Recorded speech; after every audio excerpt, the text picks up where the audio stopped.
Welcome everyone. Today's video is going to be a quick guide on how to claim the Jupiter airdrop. So you're going to want to head over to this website here. I will leave a link in the description down below. And then once you enter this website, you'll be prompted with this screen. Just press here where it says yes me brave cat, and then choose whatever wallet that you want to claim your Jupiter airdrop from. For this video, I'm going to be using Phantom. Just click that and you'll be taken to this page here.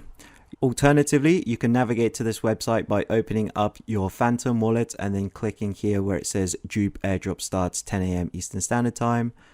Press that and it will take you to this website. You just scroll down to where it says claim JUP and you can see here my airdrop allocation is 1,200 tokens.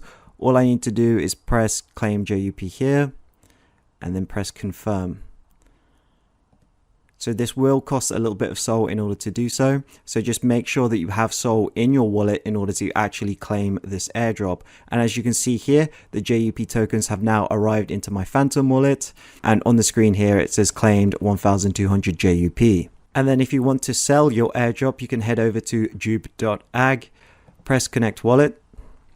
And there we go, we're connected. Then you can enter the amount of Jupiter tokens that you want to sell. I'll just sell my max allocation here and I'm going to sell it into USDC. Obviously you can choose any other token that you want, SOL, USDT, when any other tokens. And then we'll just press swap, confirm this transaction in my wallet, and this should just take a couple of seconds. And there we go, I've successfully swapped all of my JUP tokens into USDC. If I look into my wallet here, we can see that I've now got 803 USDC in my wallet. So that was it for this video. I hope you liked it and make sure to subscribe for more videos like this one.